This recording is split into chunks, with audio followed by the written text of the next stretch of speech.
Welcome back, WNST, Towson, Baltimore, and Baltimore Positive. We're hatching the new website this week, and we're hatching Monday Night Football this week, and we're hatching Luke Jones a 2-0 start for the Baltimore Ravens of 2020. Big victory right behind me here in Houston, Texas, where not as many people in the shot as there were earlier today. Luke, I guess if you would have said to me, make a prediction, I may have said 33-16. I may have said they were going to run the ball, pass the ball efficiently. They kind of had their way in so many ways, even taking the ball away. When I think about like what this would look like against a good team on the road, even in an empty stadium, they packed the lunch pail. They ran the ball. They played defense. They took the ball away. They frustrated the other team's superstar quarterback. They didn't turn the ball over.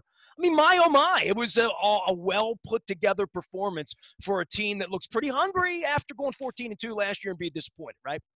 Yeah, I mean, it was a really good win. It wasn't a perfect ball game. I think we could certainly look at the first half, the offensive line, the right side of the line. They didn't really get the running game going until the fourth quarter, and we certainly can have a lot to unpack with what happened in the fourth quarter with running all over them, the fourth down decisions and conversions. But, their defense really came up big for them in the first half when the offense was, still trying to find its way a little bit. They were throwing the ball down the field, but, not necessarily punching it in the end zone. But, I mean, you can pick apart a game, and it's really just because of the darn near perfect level they played in the second half of last year in the regular season. Of course, not talking about January, but they were so dominant that when you see them not be perfect, which they were so close to perfect in the second half last year, you almost feel disappointed, like what's wrong? But the entire product, how they played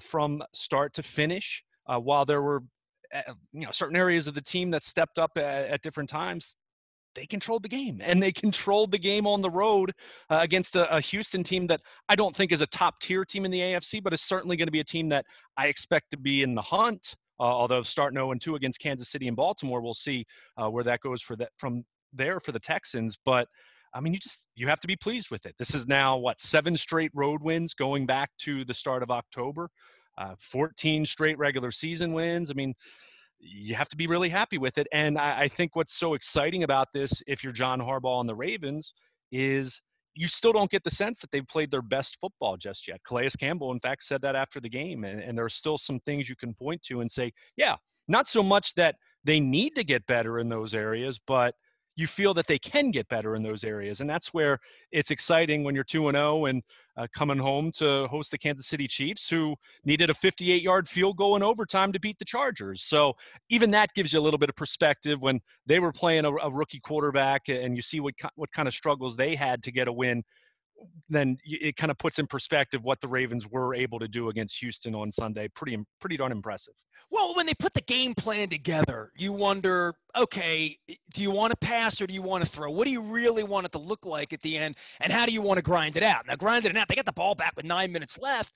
And I said, if they do this right, they're not going to give the ball back to Deshaun Watson because they have the ability with the Gus Bus at the end, with Ingram at the end. I mean, it felt like we didn't see the running back. I mean, certainly not J.K. Dobbins early in the game.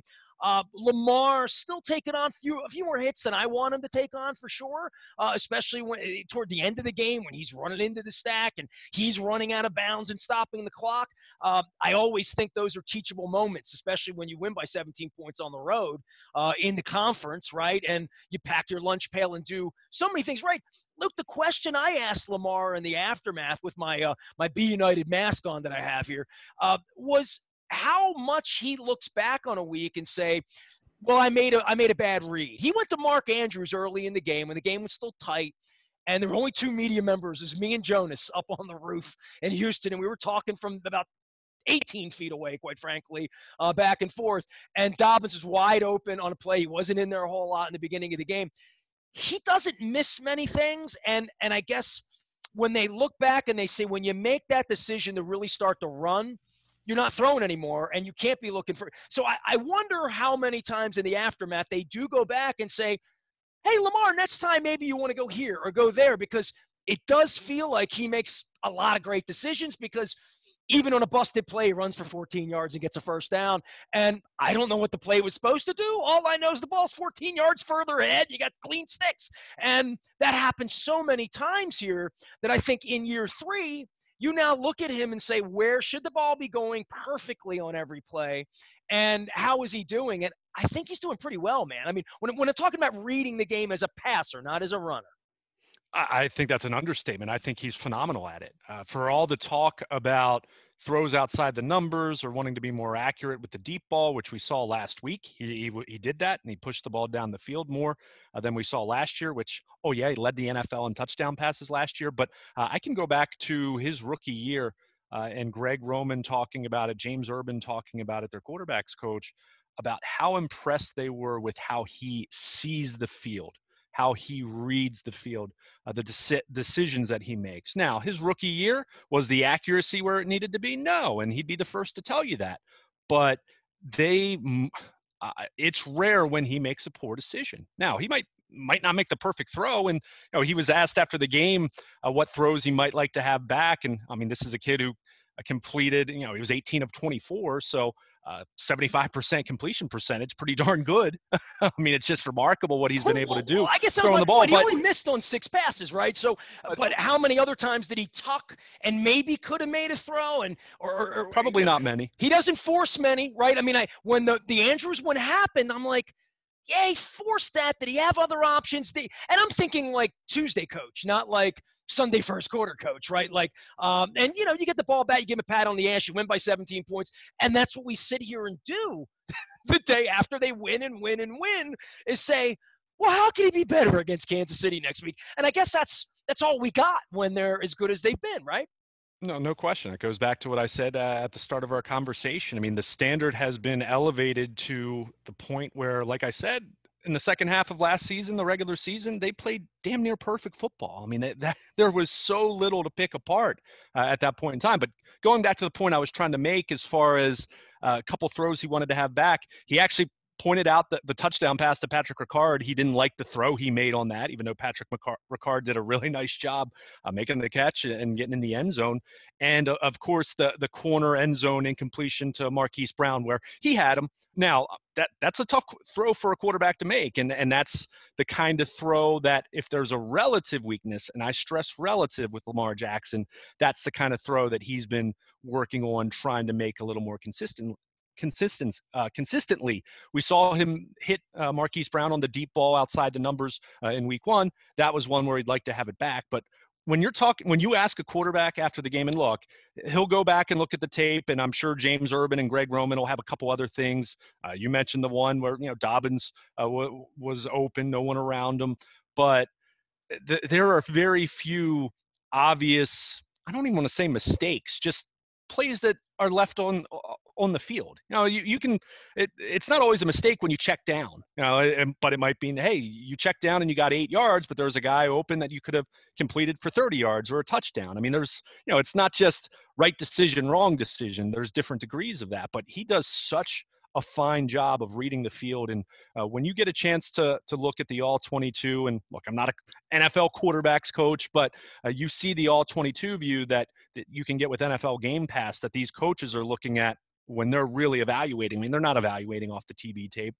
You just see what he is able to see and process so effectively on the field. And now that the accuracy, and this started last year, of course, but the accuracy continues to get better and better. He's just making so many plays, and even those times where a guy isn't open, he throws it in a way where he throws them open, or the guy's covered, but he throws it in a way that only the receiver can make the play, and the ball's not going to get picked off. I mean, it's really impressive to see. And I mean, it's just, he didn't have spectacular numbers. I mean, 18 of 24, 204 yards, a touchdown.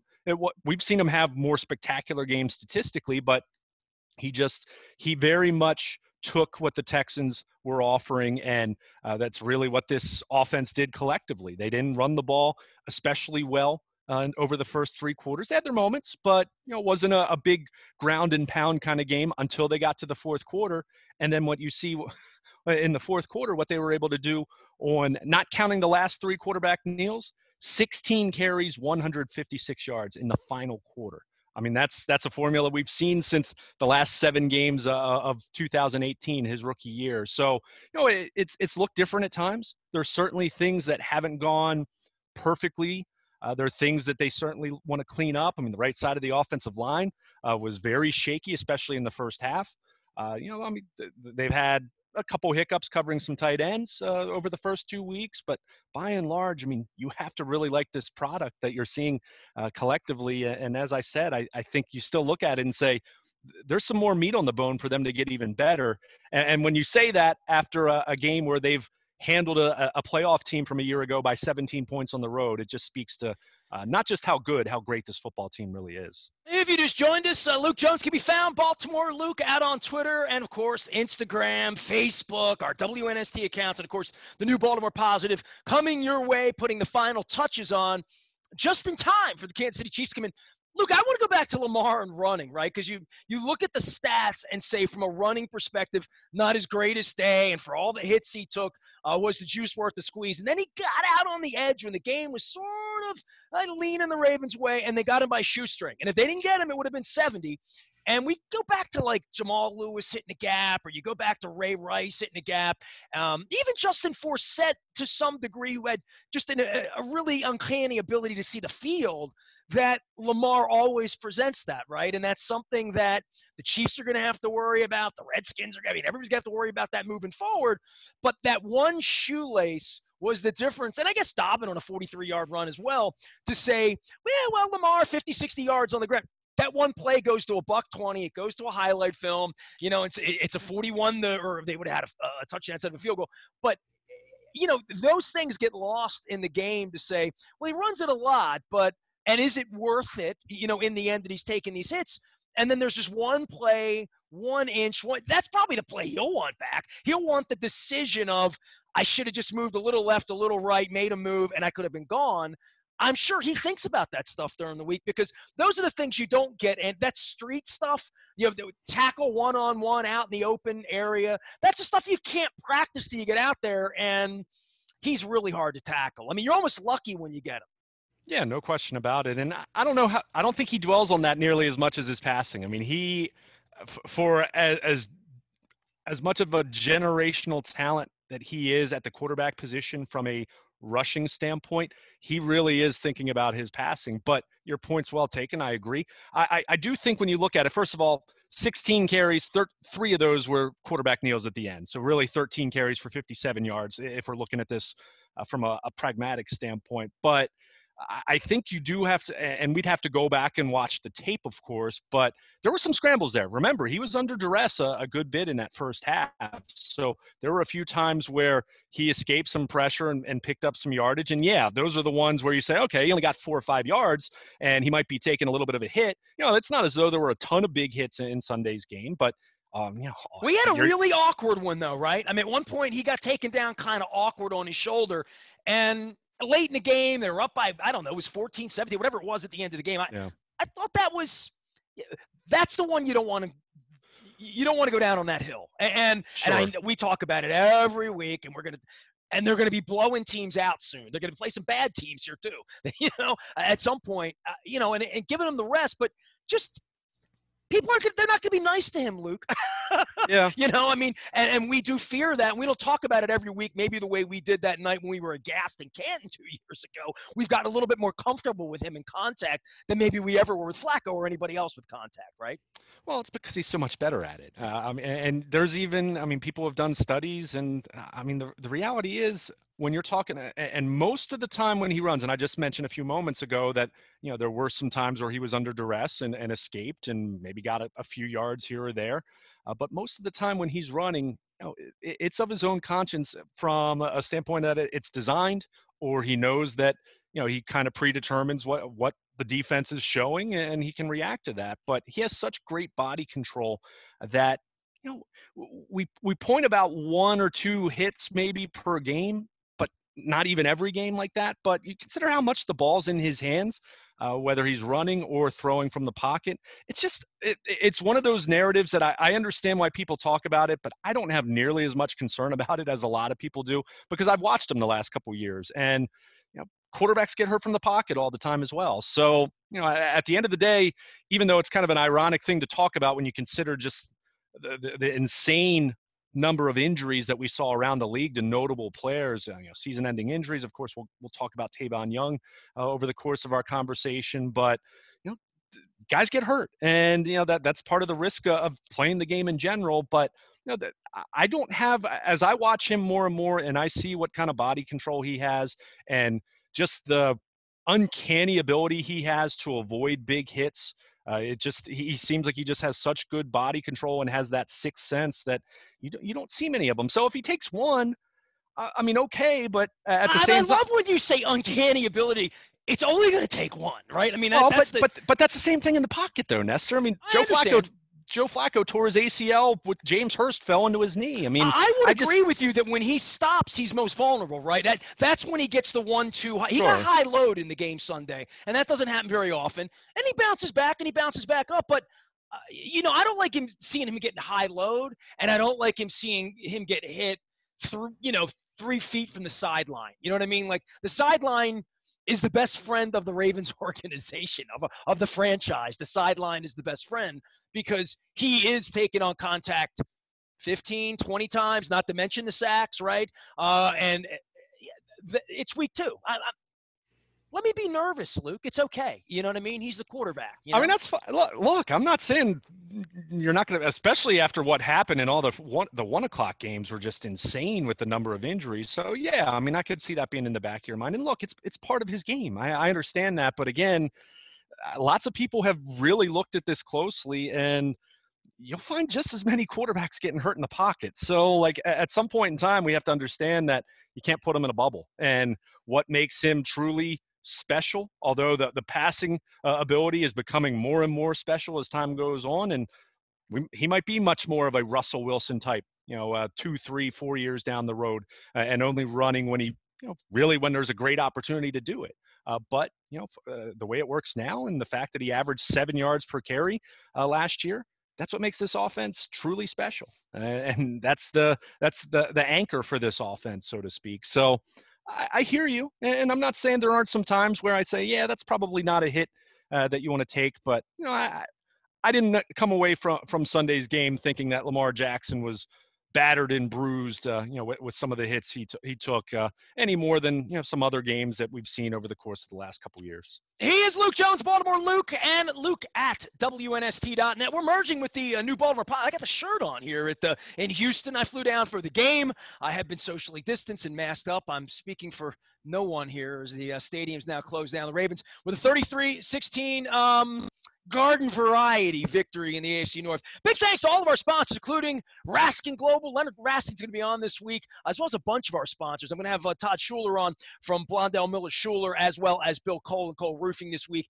as we have an extra day to get ready. We're doing an election palooza this week, as well with Don Moeller, and have some other great guests. And you'll see our merger happen at Baltimore Positive as we take on some new sponsors and some new friends and some new categories and some new videos and some WNSD Classic and even some cool stuff with Luke talking to DDP at the Super Bowl. We are WNST.net, AM 1570. I am in Houston. Luke is in Pennsylvania. Together we'll be in Owings Mills, and together the Baltimore Ravens will be taking on the Kansas City Chiefs. We will actually talk about things not Lamar soon. We are WNST.net, AM 1570, Towson, Baltimore, and Baltimore Positive, back with more of perfection from the Ravens thus far.